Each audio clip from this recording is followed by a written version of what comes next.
laid all my body weight on him, my arms draped over his shoulders. We pressed our foreheads together, and he just let in the slowest, most grounding, deep inhale and exhale. And it was wild. I just started mirroring his breath in and out, and we were just swaying on the toilet, breathing together. It's just amazing. He knew exactly what I needed in that moment. And I can say genuinely, he took away the pain entirely. I had my children on the floor. I was on my favourite blanket that my grandmother gave me on the floor like a cat. And I realised in that moment the potential of what our bodies can really do as women. Like I could feel his head, I could do my own internal, like, yeah, his head, I could feel it. I was in tears, I was just in tears and overwhelmed with gratitude. Hi and welcome to the Natural Birth Podcast, the podcast that is bringing embodied birth wisdom from women from all over the world sharing their natural birth stories. Don't forget to subscribe and download so that you can always have access to these empowering and positive natural birth stories. Hi, Kelsey, and welcome to the Natural Birth Podcast. How are you? I'm doing great, Anna. Thank you so much for having me. I'm really excited to be here. I'm so excited to have you here. And before we begin, I'm giving thanks to your husband who set you up with proper gear. Let's applaud the men who have the right equipment for podcasting. As you can see, he has it all on lock. I'd have no part in this. I love it. I love it so much. So today, let's dive on into your really beautiful birth story. I love when women come with birth stories like yourself that is a longer version, because we have, I think, a perception that we want labor and birth to be short, and that's the best kind of labor and birth. However, a lot of women will go through longer births, and I think it's so beautiful to highlight that these births are also so empowering, so positive, and bring so much wisdom through them. So I can't wait to hear your birth story, and I'm so excited that you wanted to come and share it. Before we dive on into that, do you want to share anything from kind of conception and being pregnant and your view of birth as you became pregnant? Did you know you wanted to have a natural birth from the get-go? Such a great question. Yeah, I feel that I've taken such a long journey from where I started and my views on birth to where I am now. And it's such a stark contrast from where I started. I think many women had a fear of birth. And when I was a young girl, I remember learning like what birth was and how we get babies into the world. And my visceral reaction was, oh, I don't want to do that. I think I'll just adopt. I think I was 6 or 7 or something. And that kind of view really stayed with me throughout my life, where I just was reinforced with TV shows, movies, just showing birth as this very intense, traumatic, big event that just looked really scary. And it wasn't until only 5 years ago. I mean, if you told me more than 5 years ago I was going to have an unmedicated labor for multiple days, and I was going to tell you it was the best thing that's ever happened to me and the most amazing experience, I would have laughed, and at home. But my sister-in-law, who I'm really close with, she decided to have a home birth for her third baby, and she wanted me to be a part of that. Wow. And come to the birth. And I was really excited. I didn't know anything about home birth. I didn't know what to expect. But something really amazing about her experience is that it just gave me so much knowledge that I had no idea birth could be this way. And it started from her midwifery care. I remember her telling me, oh, I got to go home. I have an appointment with my midwife. And I thought, oh, you don't have to go to an office and go wait in a waiting room and all that stuff. No, she comes to my home, and it's very cool. It's about an hour long. We talk, we go, do everything we do. And just that alone started to turn something on my brain. Like, wow, that's just so unique and different. and amazing because I do not like having to go wait in these long lines and deal with the system in that way. And then I got the pleasure of attending a meeting because the midwife wanted all the women and or people who were present to understand what birth is because again, I was completely uneducated and just that meeting with her midwife team when I wasn't even thinking about being pregnant changed so much. I mean, first of all, just their energy was so powerful and calming, but very knowledgeable. And so there was just this really lovely feeling of like trust and just wisdom. And I remember learning so much because I mean, they would just go over things that are totally natural in birth, right? Like, oh, you know, the baby might be born underwater and they might be under there for a minute or two. And that's nothing to worry about. It's completely normal. They get oxygen from the umbilical cord and just really explaining physiological birth. So the people in the room, like myself, wouldn't bring any fearful energy in those important moments for the birthing woman. And then they went over emergency situations too, but it also gave us that confidence. They knew what they were doing and that they even contrasted it with what they would do in a hospital and what they would, how they have the same things here. And even in some cases, it's, in my opinion, better because, I mean, for the breaths, I remember her saying, you know, we put the baby on mama's chest. And we think that really helps both mama and baby when we're giving the breaths, if it allows for that. We really try to keep that like co-regulation and just, I don't know, I learned so much. I could go on, but it was amazing. And then come to her birth that I got to witness, I remember showing up into her home and the lights were low. It was, I kind of like crept in and was like, oh, like it's so quiet and dark. And the midwives weren't even in the room with her. And I remember thinking, don't they need to be monitoring her? Oh, wait, no, they know what's going on through her breathing. And then, of course, when she needed them, they were there. And my niece was born and it brought me to tears. It was so beautiful. Like I'm such a crier. Like I actually every time I think about it, I cry. So just seeing a natural birth, a home birth, I am so grateful I had that experience before I got pregnant or ever thought about starting a family because when I watched my sister-in-law have that experience and lay in bed afterwards and not have to be shuffled around. And I thought, okay, I don't need to adopt. If I'm having a baby, home birth is 100% what I'm going to do. And you know what? If it means no epidural or, you know, I have to feel the sensations, I'm going to learn about this. And yeah, I'm going to make it happen, you know? What a gift she gave to you, and something that, like, anyone listening, like, if you have the opportunity to go to a birth, especially I would say, you know, a home birth, birth center birth, or with a woman that really is like going to have a physiological natural birth, like, do it because there's nothing stronger to imprint on you. The just the magical and normal of it all at the same time, right?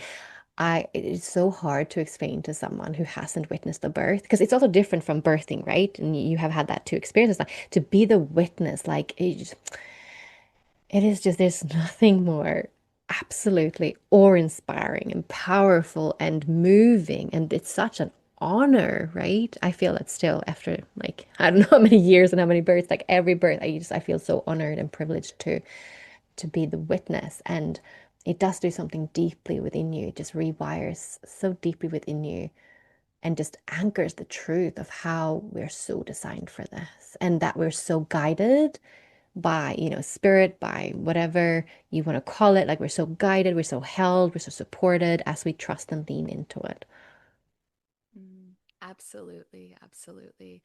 I am so grateful I got to experience that from that perspective because you just don't know what you don't know. And it honestly almost made me angry because I'm like, what the heck? I had no idea this was even a realm of possibility. And I just so happened to be a lucky person that has someone in my life who did the research and chose that for herself and invited me into that really sacred moment. And it doesn't feel like it's a very popular, widespread thing to know. And it's just such a shame because it is so beautiful. And having my own experience, I just can't imagine not having that and that it's not talked about or normalized. It's actually quite uh, fear mongered, as I've also learned when I would tell people I'm having a home birth. I kind of stopped doing that after a while because people do not have a very positive reaction. It's very fearful.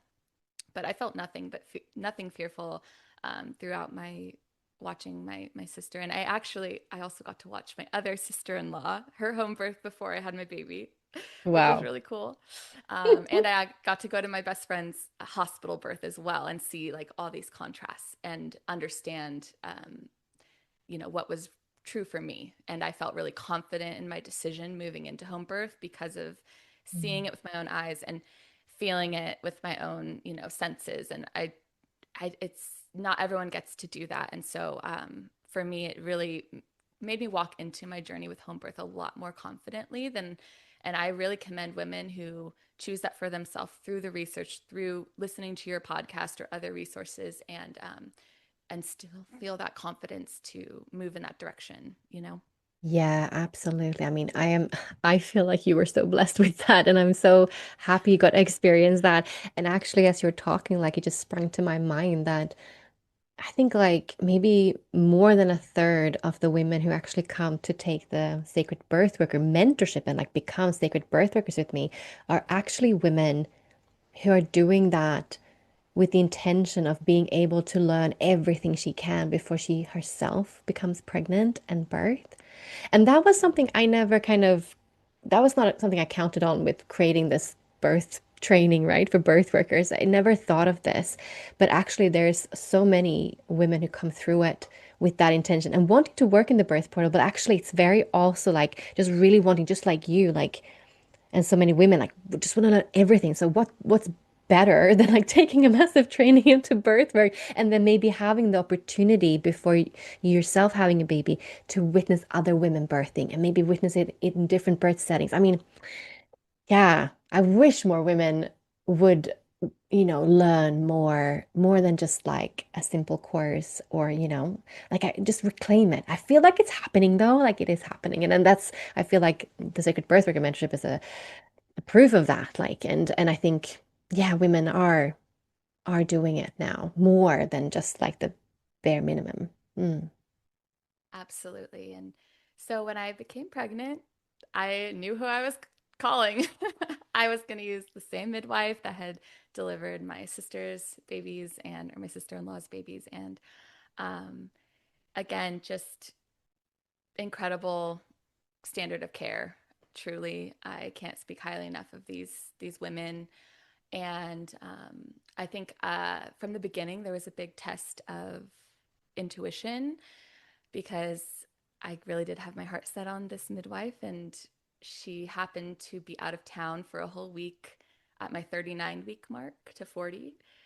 And she let me know that, and she said, I would still love to be there for you, but there is this chance. And she told me, first time, mom, you're probably going to go over. It probably won't be an issue, but just letting you know in case you really want that continuity of care. And, for a little bit, I thought, okay, maybe, but I don't know.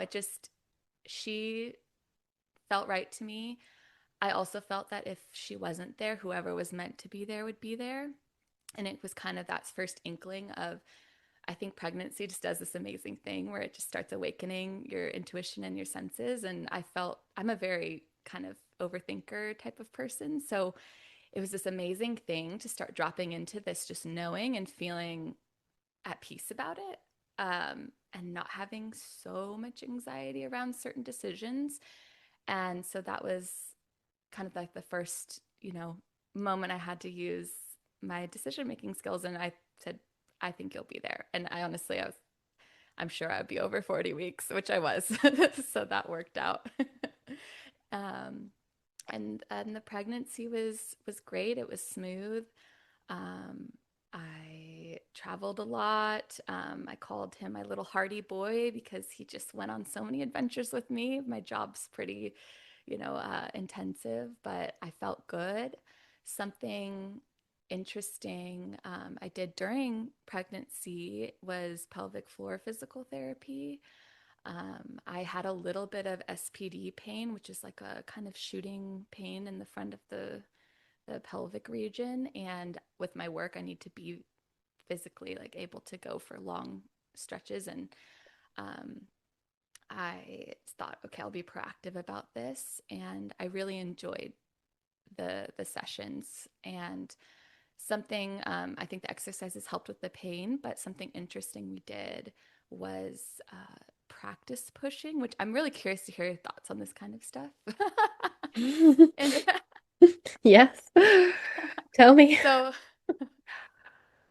um, I I feel like I gained a lot of positives from it, but also I did gain some fears from the physical therapy for the birth prep session. We had the three for my pain, and then the last one, she was like, "Well, we'll do birth prep." And um, I felt we did basically her checking and me trying to kind of bear down to see um, if I could engage with that kind of sensation in different positions. So she had me on my back, and that felt completely, I could not engage at all. And I thought, this is crazy that this is the position most women in the hospital have to have their babies. Then she had me on all fours, and I actually was able to engage with that sensation and felt like I could, my mind and body could connect. So that helped me, I think, going into my birth because I definitely knew that felt right. And then once on the side.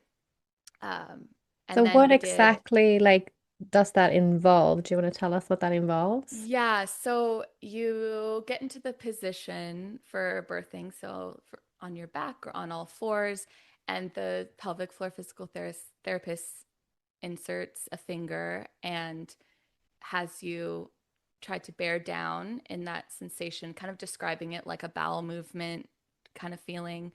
And they will feel essentially if you're engaging with that area for when you're going to be pushing. So it's, I guess the point is to help you, build that mind body connection.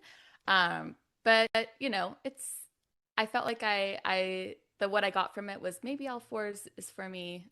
Um, but it's definitely an invasive process. Yeah, very invasive. I mean, so you asked what I think. Yeah. Each to their own, whatever, I, for example, think that perineal massage, especially like with your husband or partner, can be a good birth prep to not so much learn how to push or stretch tissues, but to rewire your mind to like feel the burning sensation because it kind of mimics the ring of fire in a sense on your perineum because you're kind of stretching there and like learning how to relax and breathe. Because I mean, probably that pelvic floor therapist would disagree with me, but I don't really believe that you need to learn how to push with your muscles because in birth, your body will involuntarily push your baby out. Like the life force energy coming through you takes over, and actually pushing with is really just going with your body. And when you start to like use your mind and try to push with your tummy muscles or pelvic floor muscles, I think it can do the opposite actually. That might even prolong that stage, or you pushing against, like holding against, for example. So I think, especially also with, because I think a lot of us modern women, we have weak pelvic floors, but they're chronically tense. And so I think what we actually need is to absolutely like find them and like know, kind of have a relationship with our pelvic floor, but also really learn how to let go and do the opposite of actually like, yeah, releasing your pelvic floor, like letting it go. And so I don't know if this practice, especially also having fingers in vagina, I think that generally we should just keep away from strangers doing that. Whether that, they're midwives or pelvic floor therapists or doctors. I mean, it should be us maybe or our lover that does that. um, if not truly medically necessary. So that's Mhm. my take on that. Yeah, yeah, absolutely. I think that last bit about just learning to let go and open is key. And it's definitely something I feel I needed to do. And you'll hear in my birth story, I get there, but it's hard for me to do that. You Mhm. know, it's, I think a lot of us just, we want to feel secure Exactly. and in control. And it's such a, yeah, such a wild experience having to open in moments that you feel like you want to contract the most. So, Mm. yeah, that if anything, the breathing exercises to release the pelvic floor, which she did give me some of those to do at home, I think would be like a more helpful tidbit of that. But yeah, yeah, it was interesting with the pushing thing. I did get in my head a little bit. I was like, oh no, I can't. I think I'm doing it. I don't, it just too heady, I think, than when in birth, you don't have time to really be in your head that much. Yeah. Yeah, it is curious how the pelvic floor physiotherapist, because I've heard this before, and I feel like that is just missing the mark, just like kind of the obstetricians or like the medicalized birth model, sorry, um, misses the mark on like we're meant for this, and like it's not our physical body just that's opening and birthing, and it's not us, like it's this the birthing life force is coming through you, that and your baby, like, and the mystery, and like your body's the vessel, and like it's not about you pushing your baby out, it's you kind of allowing it to happen more so. Hmm. And that's where like the physiotherapy, because like that's just body, right? And like the obese and whatever, they miss that, they totally miss that, which is like the truth. Hmm. Hmm. Absolutely. Yeah, Mm. absolutely. Um, yeah, so that was interesting leading into the labor, and then I had a couple things pop up in pregnancy. I had the group B strep positive, yeah, which again I had to use that intuition, and again props to my midwife. I really like her and her approach because she would give me.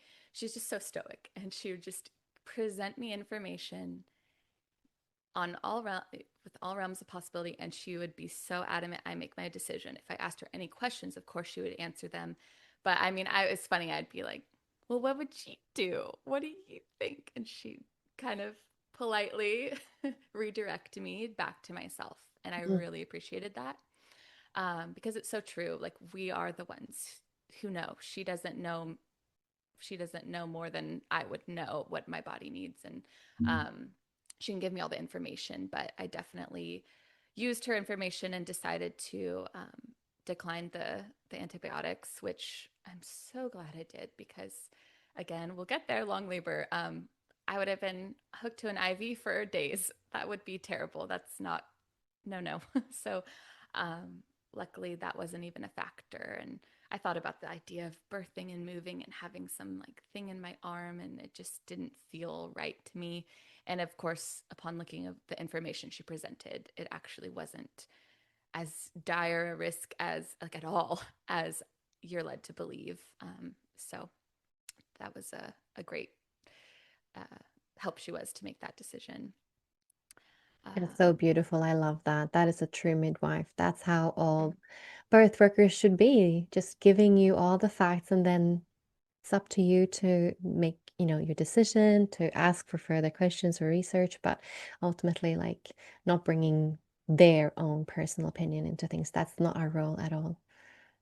yeah, she's amazing. Just like her field of energy is just so amazing because it just doesn't like permeate mine at all. Like she's just there for me and allows me to just like radiate what I need, and she's not like interfering with any of that. Like I don't know how to describe it, but I really appreciate the energy that midwives bring.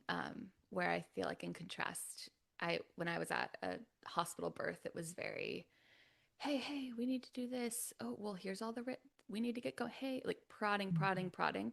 So, yeah, I appreciated that about her. So I had that, and then the week of my birth, this was the, yeah, not as this added an interesting element, I guess. On my 40-week appointment, I had really high blood pressure, very high blood pressure. And throughout my pregnancy, I had had kind of an elevated and a little, every once in a while, higher blood pressure, but my midwife was great about being like, this isn't anything to worry about. But that day that we took it, it was quite high, and I could tell she was a bit concerned by that reading.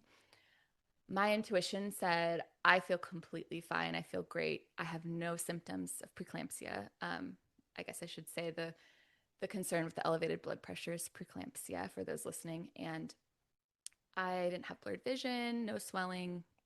I just knew. I was like, I don't have this.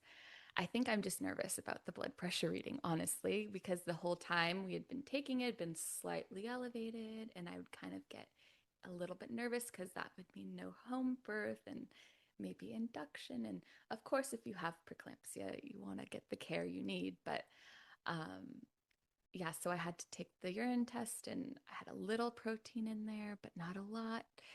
And so she gave me, some tinctures to take and said to go on walks. And my mother-in-law had a friend who's a massage therapist, and she came to my house and gave me a massage like in front of my fireplace. Like they were just so lovely. All these things to just relax me, because of course you get that reading and it's like you just want to get more stressed out. And so there was this looming the week before, or that week into labor, that possibly, maybe I had who knows, right? And so my midwife did, because time was passing, want to do a 24-hour urinalysis. I don't know if like you're familiar with that. So on Friday, I began that, which for those listening is you have to pee in a jar and then transfer that into a big, like for us, it's like almost a gasoline tank looking thing, and put it in the fridge for 24 hours. Every time you pee for 24 hours, you can't miss a single time.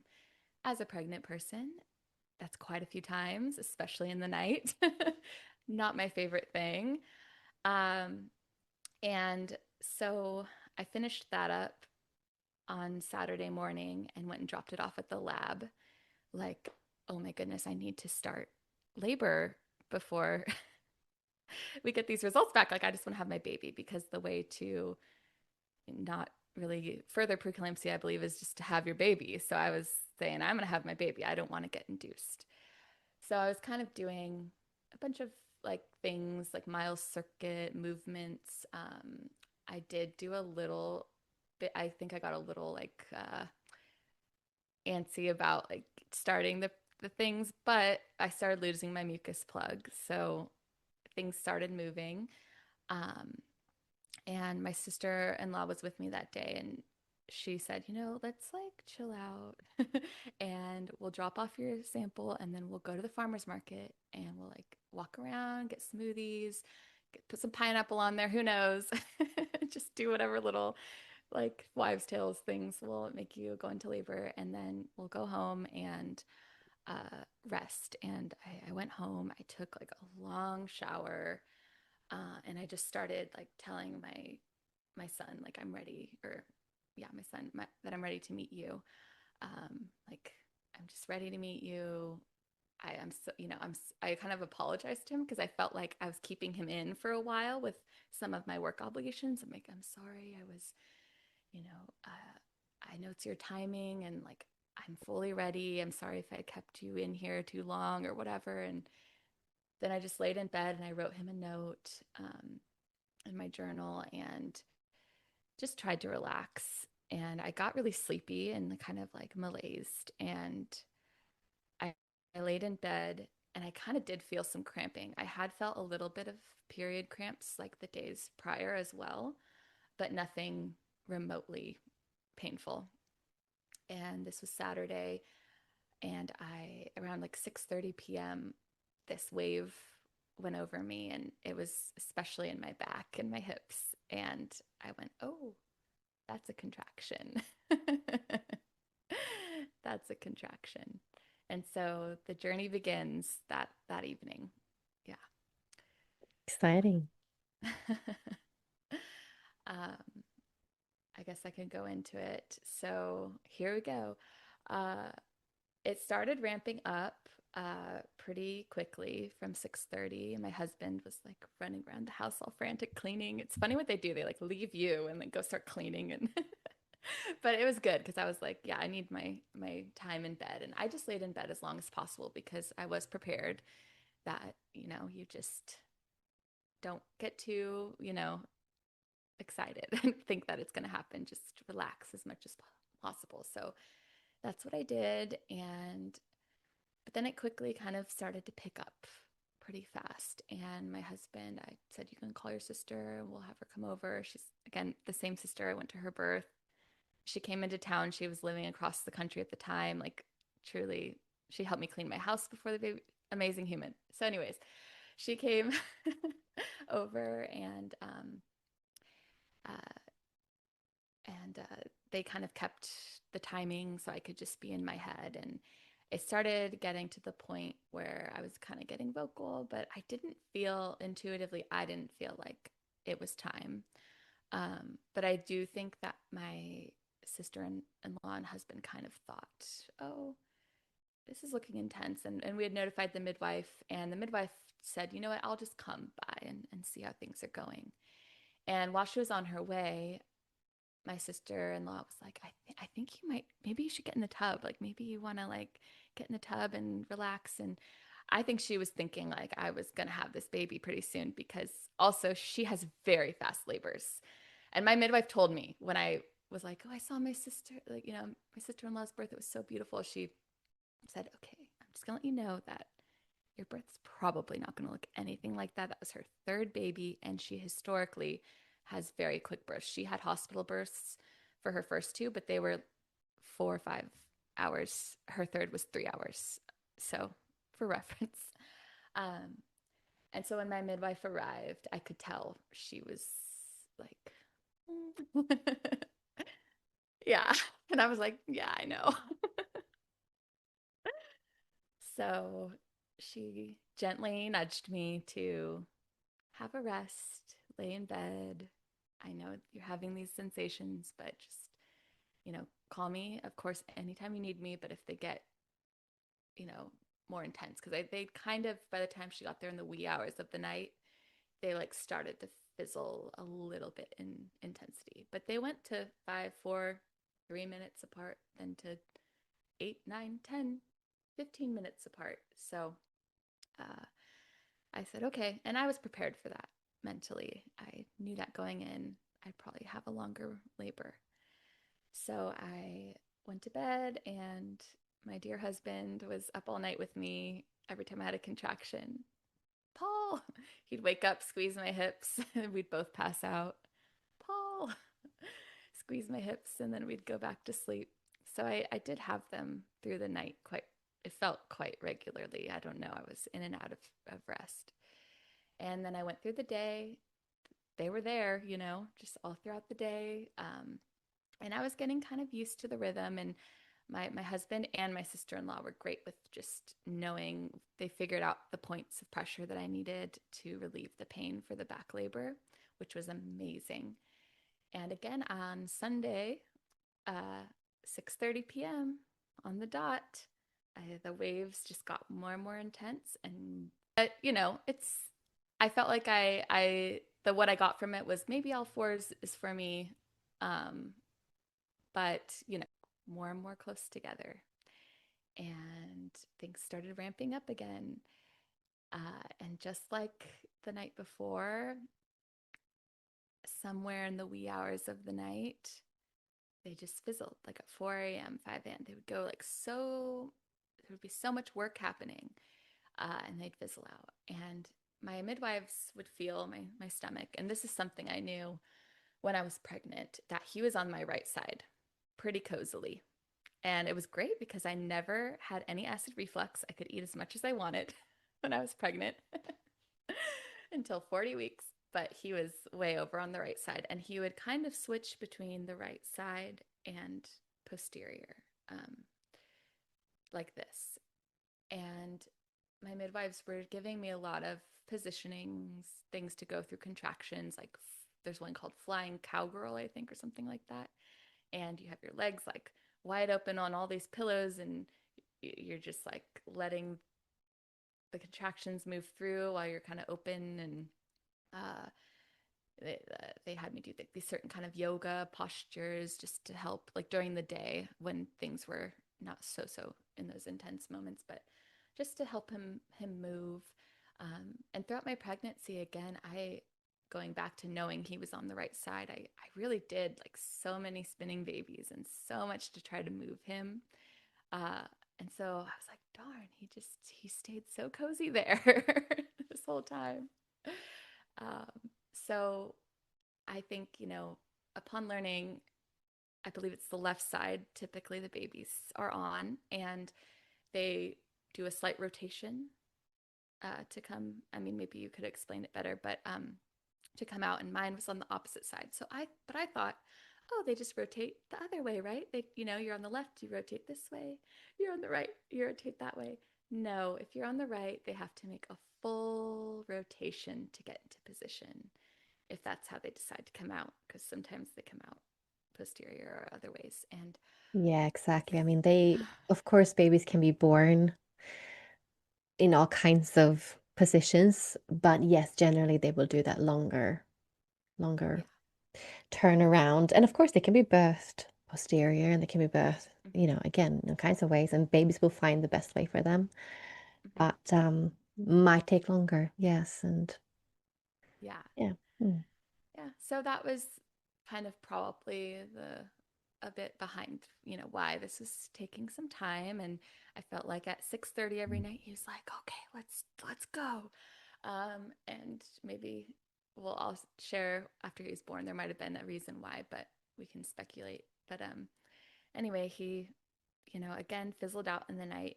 And by this point, it'd been a few days, and I was getting very fatigued. And something that did really help, one of my midwives, there was three on the team, and I feel like they each brought their own beautiful like energy to my space and what I needed. But one of them did bring a TENS machine, which I've heard about, and I never got one. I wasn't really sure I'd need it, but I needed it in this case. It actually provided quite a bit of relief for me in those wee hours of the morning after that second night of very intense, labor. And I was actually able to sort of sleep through them. And because I was kind of sleeping, my husband and my sister-in-law, who'd been just on my hips squeezing, were able to rest. So that was wonderful. So then we get to Monday. So we've got Saturday, Sunday, Monday. And at this point, I'm getting in my head a little bit. I'm a pretty strong-willed person. I know how to push through things. I work in event industry, and it's very much like we have this one big event, and we have to put her all to it. So it's kind of like birth, where you're like, oh yeah, this big event, and I can do it. But I thought, is something wrong with me? And I know that's such a terrible thought, but it crept in there. And I also I also was battling with this feeling of battling perfection, I think. I and my midwife actually like had a conversation with me, one of them, because she felt I was holding back from asking for help. And it was true, because I was feeling like, oh no, I'm taking up so much of their time, and I'm not doing this.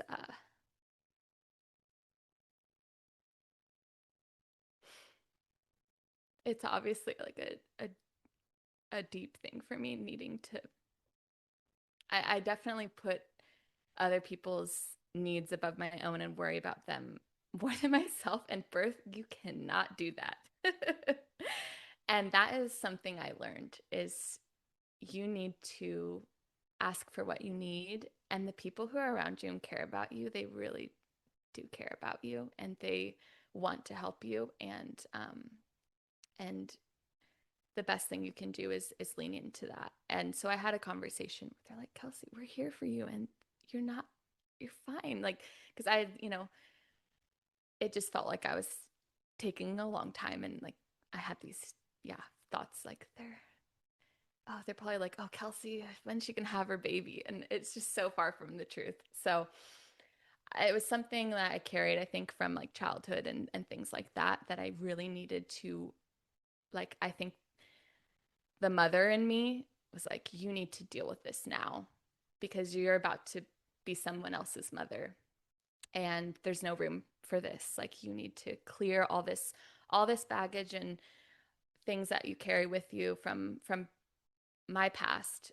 It almost felt like this long birth. It really was a journey of just excavating all that wasn't for me anymore.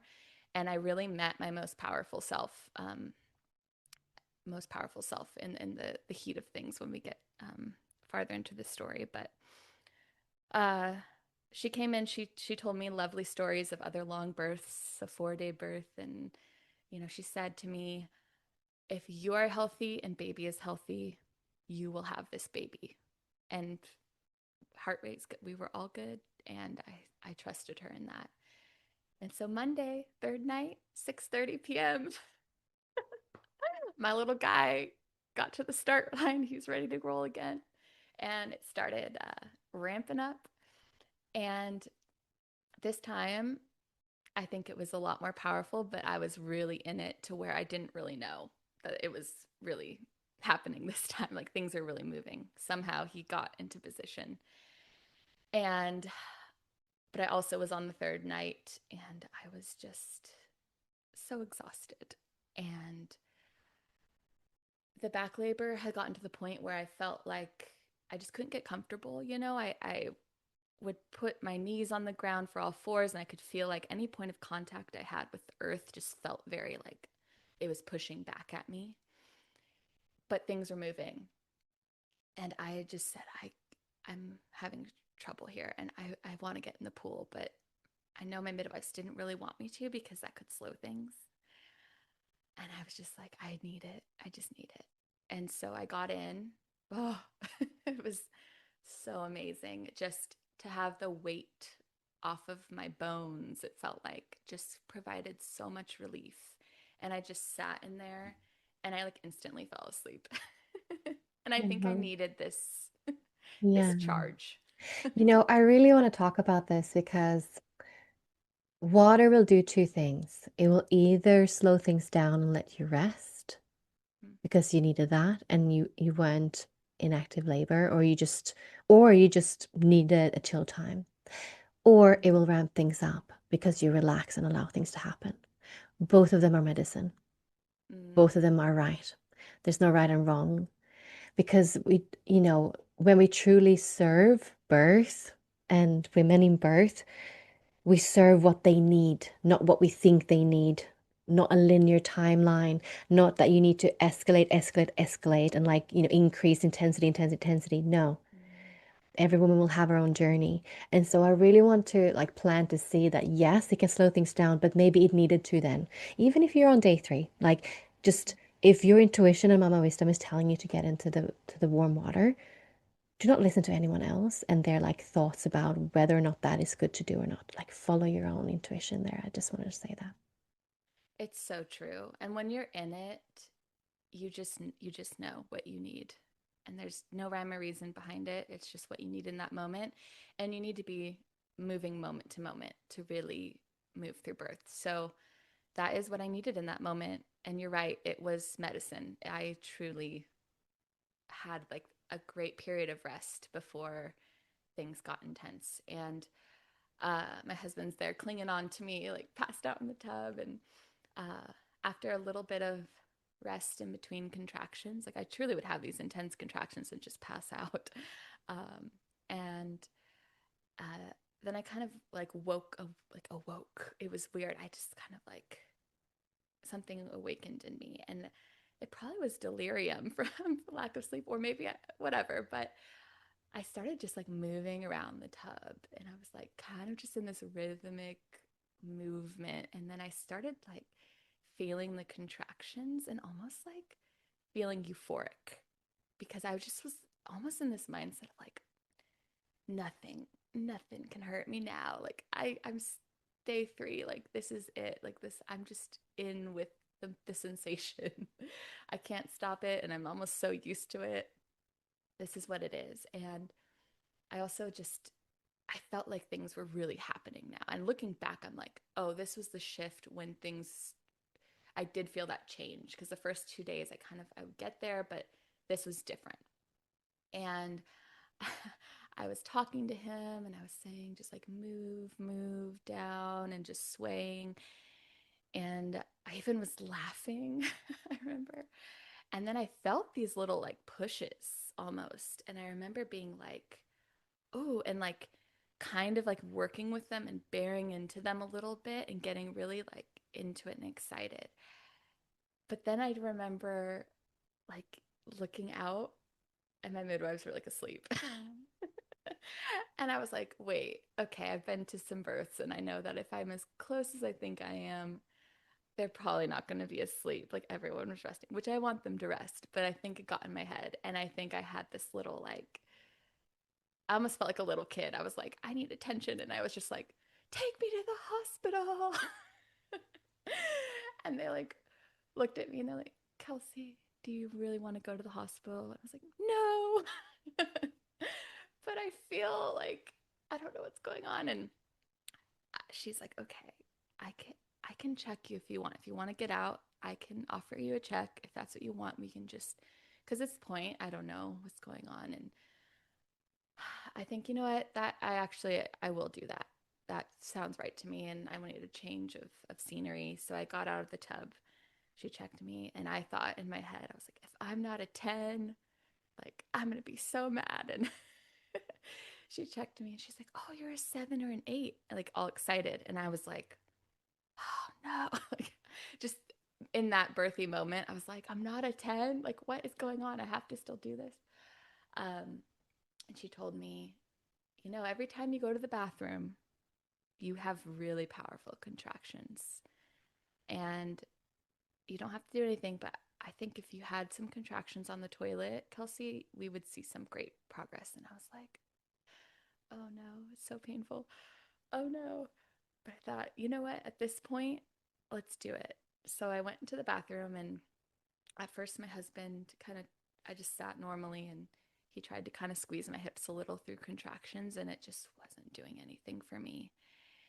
And I thought, oh gosh, I can't handle this. And I started really reaching my limit. I was kind of writhing around. I was like shallow breaths. I was fidgety. And my husband said, just, oh, I'll be right back. And I was like, God, don't leave me here. He's like, I'll be right back. He ran into the kitchen. He grabbed a little step stool we had. He sat the stool down right in front of me. And I just like laid all my body weight on him, my arms draped over his shoulders. We pressed our foreheads together, and he just let in the slowest, most grounding, deep inhale and exhale. And it was wild. I just started mirroring his breath in and out, and we were just swaying on the toilet, breathing together. And it's honestly like my most favorite memory with my husband ever. It's just amazing. He knew exactly what I needed in that moment. And I can say genuinely, he took away the pain entirely. It was almost like I was so present with each like millisecond that was passing, that I was feeling the sensation so deeply, and I knew it was pain, but because I was so, I don't know, in this trance, I just wrote it out. And I really can't believe it. and and that was transition. That was me going through transition. My midwives, upon after birth, my sister-in-law told me that they actually thought my labor stalled again, and were like, oh no, because I was so quiet. Oh God, I get goosebumps. I was like sitting here like nodding, going like in my head. I'm like, yes, this is because this is the thing of like what amazing birth support can do. Like husbands, doulas, birth workers, whatever, whoever that is for you, like this is the gift that they can give a birthing woman. Like, and because I know this, like you said, like you co-regulated with him. Like this is key stuff for anyone listening. Like if you're a pregnant mama, just like find someone who you know you can co-regulate with, whether that is your partner, your mother, your sister, your birth worker, like find the right person because this is magic right here. In transition, this is what we need. We need someone who can be that deep anchor for you and that knows how to do that and can really shoulder that responsibility in a sense. Like, The journey of birth, it changed me as a person moving into a mother, but it also transformed my relationship with my husband and through the birthing process. And when I think about how birth can be so outsourced, yeah. I feel so grateful to have this experience with him, though it was, oh Mm. yeah, painful, blah, blah, blah, whatever. No, like this was everything. We both moved into parenthood with such reverence of each other. He had vocalized like his amazement of, I mean, you watch a woman go through, any woman go through birth, you're like, you're amazing. Like he was like, wow, this is so much more intense than I could ever imagine. And you're amazing. And I felt the same for him and the way he supported me from the start with his like big old hip squeezes and just need water and food or whatever. And to that moment when I couldn't even vocalize what I needed, he stepped in and he gave me the greatest gift of all, which was just that relief. And it's a magical experience. After experiencing so much intense contractions for so long, it was incredible that happened. Mm. and uh and something interesting and to note maybe for uh pregnant mamas is my husband and I did take had one of our midwives come over and explain like the birthing process to my husband, start and finish. I Mm. felt like that helped him at least understand like that was transition, and I think that allowed him to step in a way maybe he wouldn't have known. Who knows? But I Yes. do think the education for the partner is so important. Um, and we going into this, he was like, "I'll just let the midwives do their thing, it's all good." Like he kind of had a hands-off approach, and as soon as it started, it was not, that just wasn't the vibe, and he showed up. It was incredible. Oh, um I have so many goosebumps. Like, and I really want to say that, like, I've seen men step into this like most amazing space holder protector role, like being the most like solid but gentle presence and like just claiming that role. And as a birth worker, I step away. Like I'll be fully out of the way for that to happen if I see that, right? Like never interfere with that because that is the most sacred, most beautiful thing ever. And they have the capacity to do that for sure. And I think you're right. It helps to really understand birth because then you can see transition happening. When you know what to look for, you know when that is. Absolutely. So yeah, that was amazing, and it was time to birth the baby, and uh I went out of the bathroom and got on my hands and knees and started kind of feeling those contractions and that push relief feeling where it just felt good to push. And I was there for quite a while. I think I pushed for a few hours, honestly. But spoiler alert, this is a big baby. So we were working on things for a bit, and it was getting to the point where um, it just was kind of taking a while, and I felt the need to stand. Like I just felt like gravity needed to help. And I was making progress with the knees, and they could see him, like his head like was just coming in and out for so long, just gently, like just molding.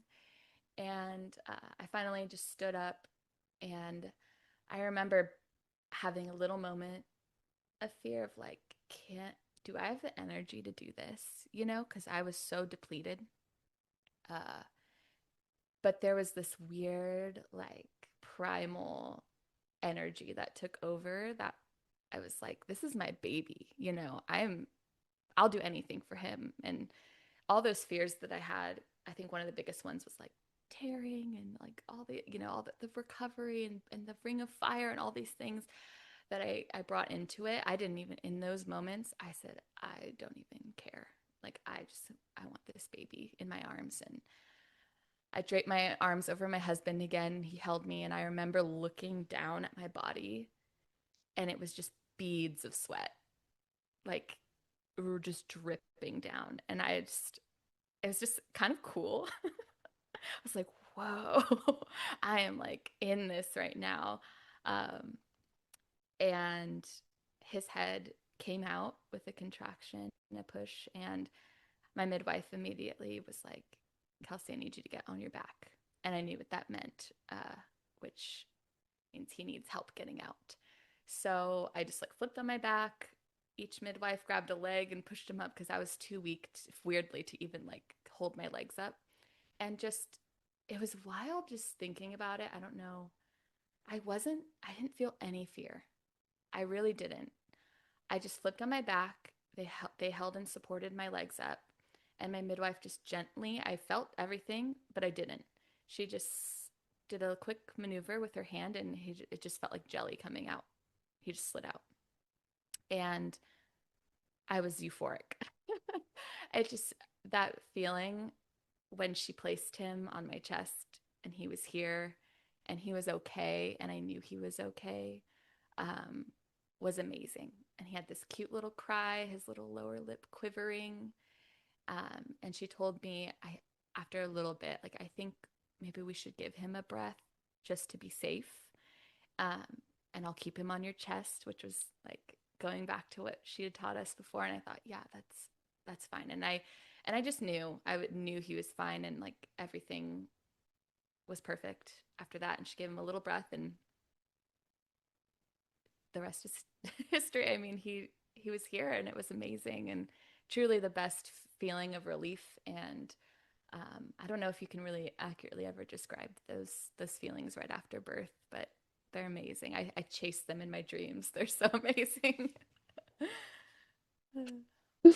I love that. I chase them in my dreams. They're so amazing. That is the best thing I've ever heard.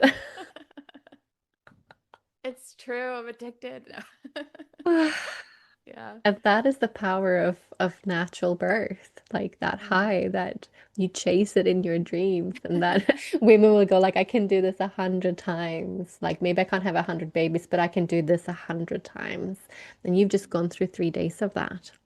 Yeah. Yeah. And that's what I was, I think, talking to you about in the beginning is, if you look at my birth on paper, you would go, ooh, that's scary. 3 days, shoulder dystocia, all these things. And to me, it was the most transformative, amazing experience of my life. And I needed it. I needed every day.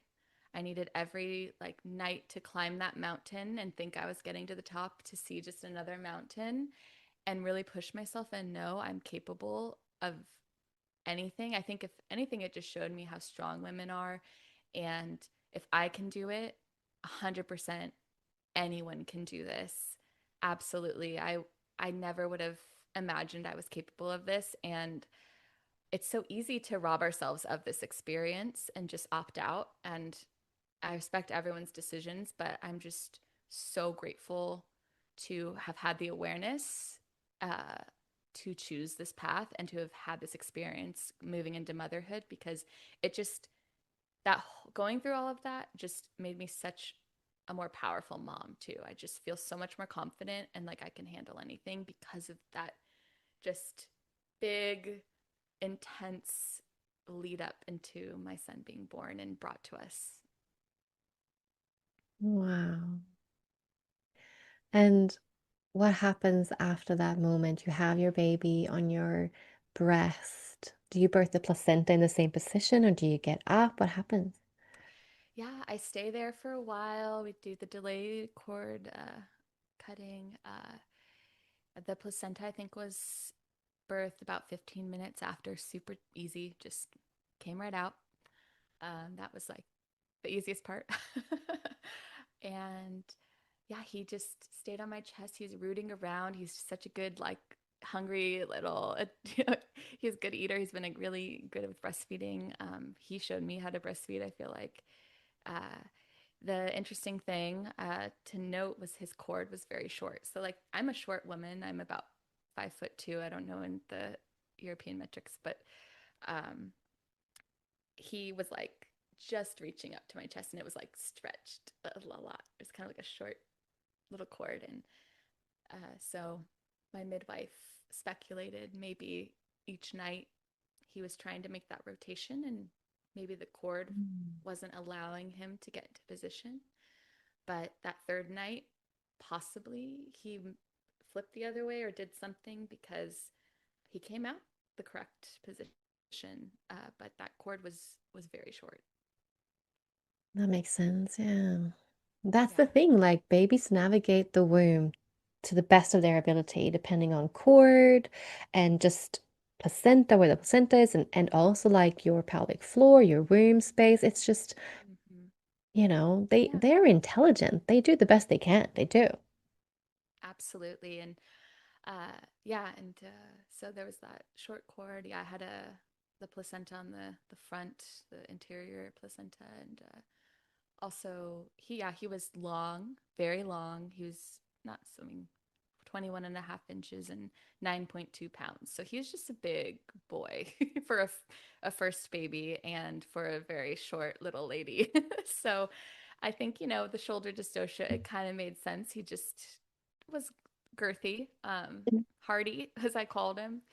And, uh, but yeah, he made it out. And then the amazing thing is I had no tearing, no stitches needed. And that was incredible, because during the pushing and everything, I remember just being like, I don't care if it's just everything tears, like I don't care. And nothing, but everything's intact. I felt amazing. The Mm. recovery was beautiful time. So swift. I think I had probably an adrenaline high or something for just days. I was euphoric and felt very supported. I think I had come into that space of accepting help finally and feeling really nurtured postpartum. Something interesting is my friend started a meal train, and I remember her asking me, which is where they bring meals. You have people sign up to bring meals to your home after you have a baby and just drop them on the porch. And his due date was January 5th. And she's like, should I start it on the 5th? And I thought, I don't think he's going to be born then. Do it January 11th. And that was actually the day I went into labor. And so, what was amazing is that those 3 days of intense labor, I had fresh home cooked meals every day. My people who were with me for the birth didn't have to worry about it. It was Mm. like hearty stews and soups. And the day he was born, my my cousin dropped off. It was like a hearty like chicken wild rice soup with banana muffins, and like I just remember that meal like right after labor, and it was just so nourishing. And I thought that was a really cool thing that it just happened to start when I went into labor, and so I had nourishment throughout, which I think Wow. was vital. Wow, that is amazing support. What that was orchestrated. That was beautifully orchestrated by something Yeah. like higher. Like that's amazing. And Yeah. what you mentioned with that you were on a high for days, again, that's something that just the hormones. And that's the thing, actually, the one good thing about having a really long labor is that you have time to build the hormones up, right? When you have a really quick birth, you don't get the same altered state of consciousness usually. You're quite more awake and aware. Whereas when you are in it for a long time, you really do have that altered state of consciousness like you talked about, like in that third day where you were like really, that doesn't really happen with short labors, right? You don't have the same time. Like you went for days building the receptors for oxytocin, the love hormone, and also like all the other beautiful hormones in the birth cocktail that just peaks at birth. And then you just do ride on that high for days after. Days, Wow. right? Which doesn't happen with medicalized births and doesn't necessarily always happen with a very short one because you don't have the same buildup of all the hormones. That's fascinating. Didn't even know that or could think of that, but it makes so much sense because by that day he came, the whole day I was so much in and it was like something took over me. And again, I didn't feel pain from transition to his birth. I didn't feel a ring of fire. I didn't feel those last contractions. it's wild that uh, I'll take it. That's amazing. That's the Yeah. nature's design. That is the beautiful design Yeah. of birth. Wow. Wow. It's magical. I'm telling you, it's magical. That is amazing. I mean, the way everything fell into place, really, it is just, yeah, feels divinely planned. And I, yeah, I'm just absolutely grateful to just let nature run its course. It's wild when you let go of your fears and expectations and just allow things to unfold. What could happen it's just beyond what you could even plan for. Um, that's an interesting thing is planning for your home birth. You can really get in your head about it. And I think it's knowledge is power. It's so amazing to be aware. And that's why I listened to this podcast, I think every episode before I had my son, and just hearing different stories and just filling up with little tidbits of knowledge and wisdom from midwives and and professionals like yourself and gaining that awareness. But when you're in it, you're just open to all realms of possibility and just knowing it's wild. It'll be nothing like any story you've heard, which is amazing too. I've listened to so many birth stories and I couldn't say mine was like any other that I've heard, and I've heard a lot. So it's just incredible when you just unfold and let your story be what it is. Yeah, it's like a fingerprint. It's all going to be unique. There's never going to be a birth like another because it's a different mama and a different baby every time. Even the same woman's not going to have obviously the same birth with, True. Yeah, so that's the magic of it too. Oh, if you had a first-time mama in front of you right now who's about to have her first baby and she really wants to have a natural and empowering birth experience, what advice and pearls of wisdoms would you give to her? Yeah. The biggest thing is a lot of people say it, but breath is your best friend. And finding those ways to build oxytocin. I think that experience with my husband, it was the best pain relief out of the entire birth. And just allowing your loved ones to support you, allowing them to step in when they need, allowing yourself to ask for what you need, and just really being as present as you can with your breath and each little millisecond going by. If you just ride the contraction like with each little millisecond, it almost just dissipates.